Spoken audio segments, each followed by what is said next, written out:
Nice launch trajectory and countdown net. Pad is clear. 10, 9, 8. Launch auto sequence has started. 6, 5, 4, 3, 2, 1. Go for launch.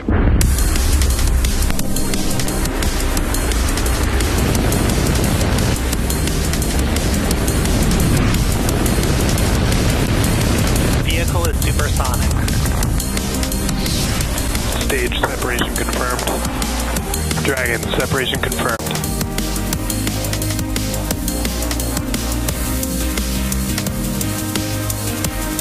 Stage 1 is transonic. Landing legs have deployed. And Falcon 9 has landed. Good evening and welcome to the NROL-186 mission launch webcast.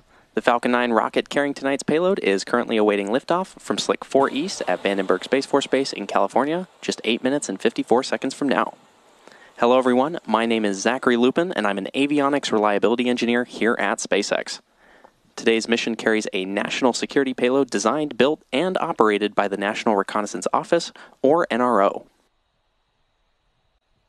Tonight's mission marks SpaceX's 362nd overall launch, the 67th launch of 2024, and the 6th NRO launch of a Falcon 9 rocket. This mission continues the NRO's development of cutting-edge capability that delivers critical information that can only be obtained from the vantage point of space. And while it's a bit cloudy at Vandenberg Space Force Base tonight, both the range and vehicle are currently green, and we are on track for an on-time liftoff at 8:14 p.m. Pacific Time. Now, it's also worth noting that we will not be showing any Stage 2 or payload deployment views at the request of the customer. For now, let's meet the vehicle and learn a little bit more about the most flown U.S. launch vehicle ever, our Falcon 9 rocket. Falcon 9 is a two-stage rocket developed and manufactured by SpaceX, known for its safe, reliable, and cost-effective access to space. It's also the first and currently the only orbital-class rocket capable of reflight. Starting at the top of the vehicle is the payload fairing, which is a protective shell that encases the payload or satellite being sent to space. Made of a carbon composite material and having a 17-foot diameter, the space within the payload fairing is able to comfortably contain your average-sized fire truck. That fairing, made up of two halves, will separate and jettison away from the vehicle, exposing the payload once Falcon 9 reaches space. Continuing on down the vehicle, we have the second stage. The second stage is powered by a single Merlin vacuum engine, or MVAC engine, which is optimized to perform in the vacuum of space. After stage separation, the MVAC engine will ignite and carry the payload to its final orbit. The second stage is connected to Falcon 9, to the Falcon 9 first stage via the black inner stage, which houses the MVAC engine and the system that decouples two stages during stage separation. And below that is the first stage, which is powered by 9 Merlin engines. These 9 Merlin engines provide the initial thrust to lift Falcon 9 off the ground through the lower, thicker part of the atmosphere. There are 8 engines arranged around one center engine and are collectively held in place by a structure called the octaweb. Each of these Merlin 1D engines delivers about 190,000 pounds of thrust at sea level, which gives Falcon 9 a combined 1.7 million pounds of thrust. After stage separation, Stage 1, also called the booster, will return to Earth for recovery and reuse on a future mission using a combination of the Merlin sea-level engines and the Stage 1 fuel load is complete. And the 4 titanium grid fins located near the top of the booster, which will guide the vehicle during its re-entry and landing. The Falcon 9 first stage is also equipped with 4 landing legs that will deploy just before landing and allow for vertical touchdown of a drone on a drone ship or a landing pad. And for today's mission, we'll be attempting to land this booster on our drone ship, Of Course I Still Love You, which is currently stationed in the Pacific Ocean. Both the weather and the vehicle continue to look good for today's launch out of Vandenberg Space Force Base in California.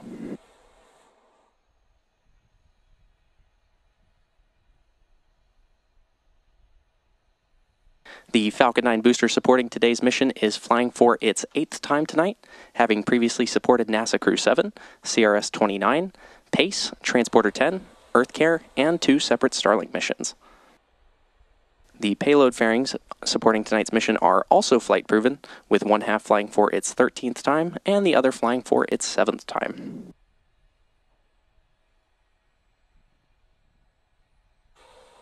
Coming up shortly, the Transporter Erector, or TE, will retract away from the Falcon rocket. The TE is that large truss structure you see there next to the vehicle. First, we'll see the clamp arms open around the second. Pressurizing for a strong back retract. Good call out there. First, we'll see the clamp arms open around the second stage, and then the TE will pull away from the rocket by roughly 77 degrees. And this is set to start in just under 30 seconds from now.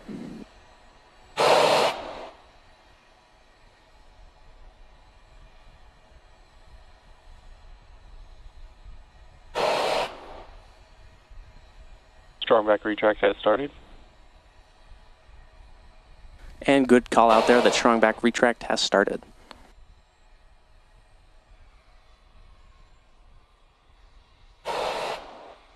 And while they're a bit difficult to see, you can see those clamp arms opening around the second stage.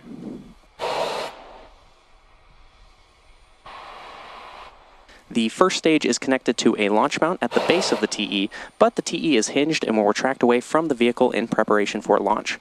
You may hear the TE referred to as the strong back from the launch team, and it does a lot of heavy lifting in the lead up to launch. It's designed to transport, raise, and support Falcon 9 at the launch pad. The TE is also equipped with umbilicals or flexible lines that are used to route the vehicle's fluids, power, and telemetry from the ground systems to the rocket and payload until Falcon 9 switches to internal power and clears the pad.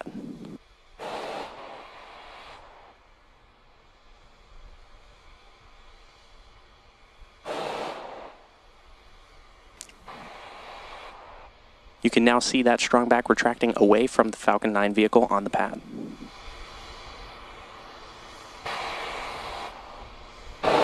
At this point in the countdown, both the first and second stages are nearly fully loaded with 1 million pounds of rocket-grade kerosene fuel and liquid oxygen. And both the first and second stages should finish propellant loading about a minute apart from each other, with the first stage finishing up at the T-minus 3 minute mark. Stage 1 LOX load is complete. And there's that call out for stage 1 LOX loading completion, and the second stage will finish up at around the T-minus 2 minute mark.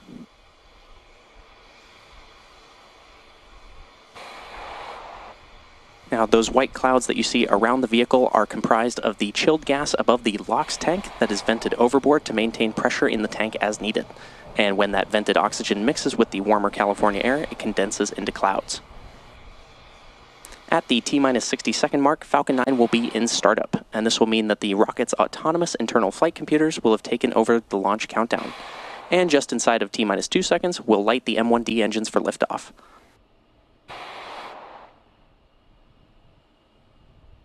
The NRO payload continues to be healthy, and the Falcon 9 team is tracking no issues on the rocket.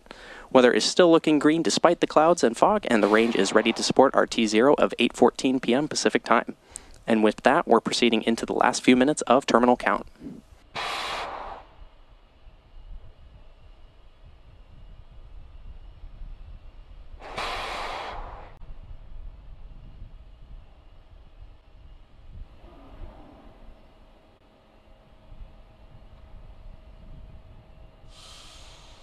Stage 2 LOX load is complete. And there's that call out that stage 2 LOX loading is complete on the vehicle. Ground gas closeout system. And good call out from there. In about 24 seconds, we should hear that call out that Falcon 9 is in startup, which means that the vehicle's autonomous flight computers will have taken over the launch countdown.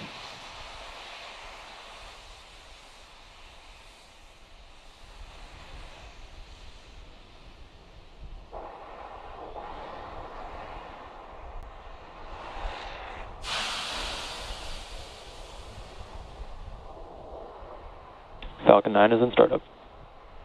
And there's that call out that Falcon 9 is in startup. Coming up in just a few moments, we'll hear the launch director, or LD, give the final go for launch. LD is go for launch. And there you heard the LD give the final go for today's mission. At T-minus 38 seconds and counting, all systems are go for launch of Falcon 9. So let's sit back and watch as Falcon takes the NROL-186 mission to space. T-minus 30 seconds.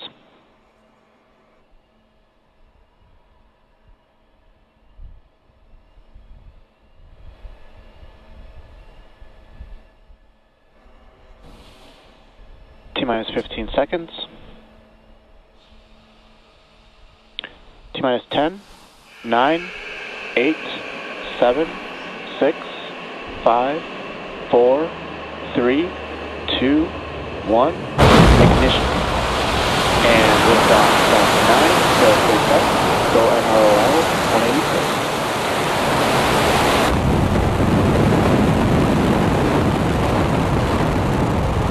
Vehicle is pitching downrange.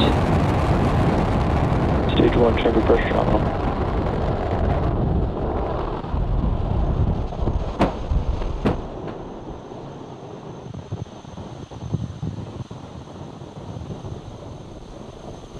At T plus 30 seconds, Falcon 9 has successfully lifted off from Slick 4 East at Vandenberg Space Force Base in California. Coming up next, the vehicle will be passing through max Q, which is the point in the mission profile where the vehicle will experience the greatest amount of aerodynamic pressure as it ascends. Power and telemetry nominal. Good call out there. We should hear that call out for max Q in about 15 seconds from now. Vehicle is supersonic.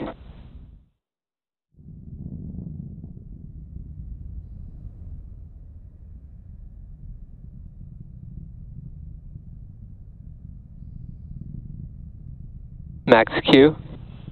And there's that call out for max Q.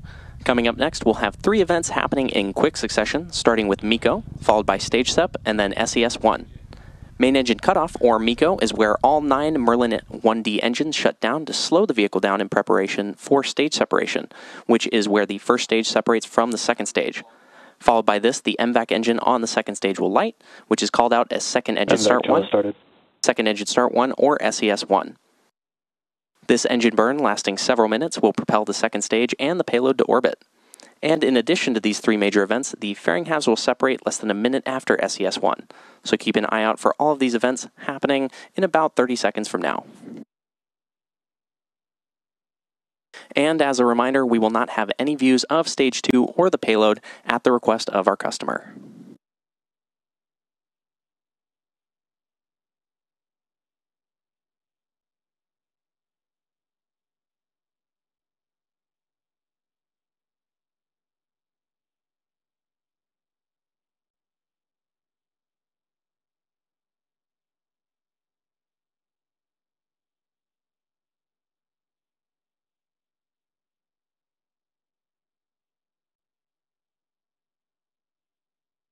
Main engine cut off. Stage separation confirmed.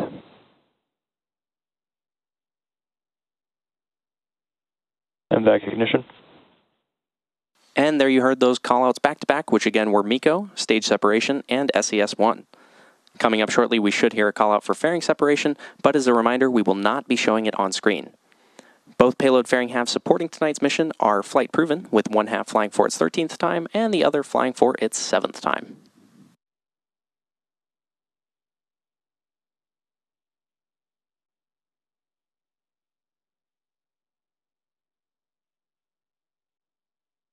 Fairing separation confirmed.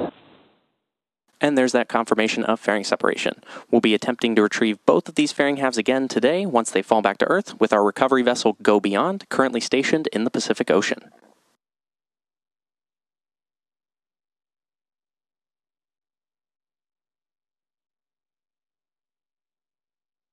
We're currently at T plus 3 minutes and 36 seconds into today's mission. Now the next major milestone coming up in a few minutes from now will be the entry burn of the Falcon 9 booster as it continues on its journey towards the Of Course I Still Love You drone ship currently stationed in the Pacific Ocean. Now to start the entry burn, we'll relight 3 of the M1D engines, which is similar to pumping the brakes to slow down the vehicle as it passes back into the Earth's atmosphere. We need to slow the vehicle down to reduce re-entry forces, which will then help us recover and reuse the first stage. Now, during the entry burn, Falcon 9 is decelerating by firing its Merlin engines, but it's still moving really fast. And this causes the vehicle to fly through Merlin's exhaust gases, also known as the rocket's plume, which deposits a layer of soot onto the vehicle surface.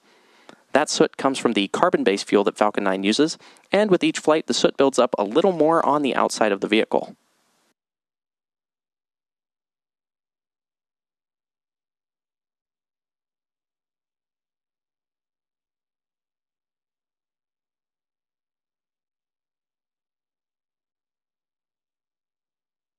Reusability is key to lowering the cost of spaceflight, which enables more investments in critical space infrastructure, and in today's case, for national security. The Falcon 9 first stage that is supporting today's mission is flying for its 8th time today. This booster previously supported NASA Crew 7, CRS-29, PACE, Transporter 10, EarthCare, and 2 Starlink missions.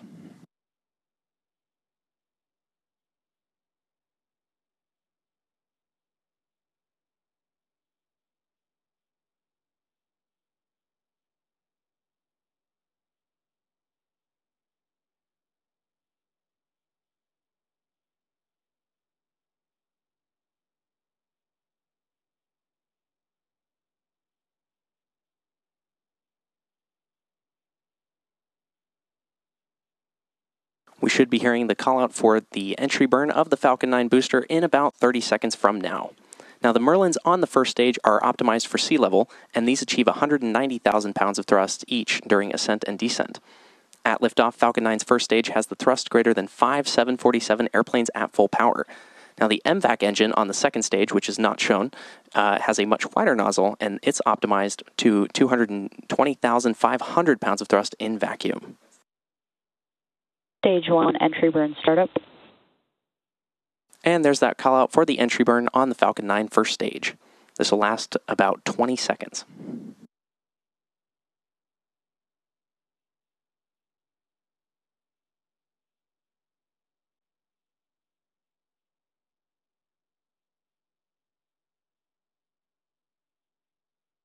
Stage 1, entry burn shutdown. And there you heard that call out for entry burn shutdown on the Falcon 9 first stage.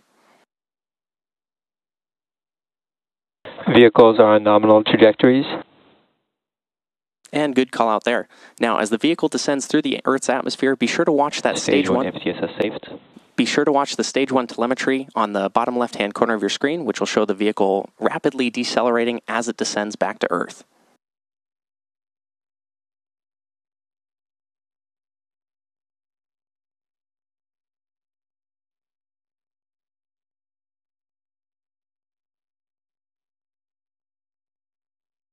Coming up in about 30 seconds from now, we'll have the landing burn on the Falcon 9 first stage, and the landing burn is the final burn of the Falcon 9 booster used to reduce the remaining speed of the vehicle in order to allow for a soft touchdown Stage 2 FTSS saved. on the drone ship. We should be hearing that call out for the landing burn startup in just a few moments from now.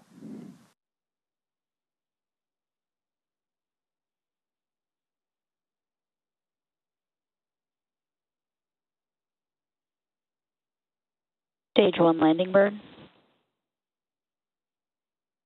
And there you heard and saw startup of the landing burn on the Falcon 9 first stage. As a reminder, Stage 2 terminal guidance. As a reminder, this booster is set to land on the Of Course I Still Love You drone ship currently stationed in the Pacific Ocean. Landing leg deploy.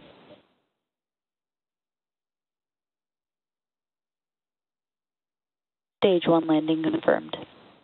And there you heard and saw a successful call out of the Falcon 9 booster landing on our drone ship, Of Course I Still Love You. This was the 8th launch and landing for this first stage. This landing marks SpaceX's 326th recovery of an orbital class rocket, including first stage landings for Falcon 9 and Falcon Heavy. Today's mission marks SpaceX's 362nd overall mission to date and the 67th mission of this year. Now, as a reminder, we will not be showing any Stage 2 or deployment views at the request of our customer. So with that landing of the Falcon 9 booster, we'll be bringing today's webcast to a close. Thank you to the National Reconnaissance Office for entrusting us with today's mission. And if you're interested in more launch coverage, be sure to check SpaceX.com/launches for the most up-to-date information. Thanks for tuning in, and we'll see you again soon.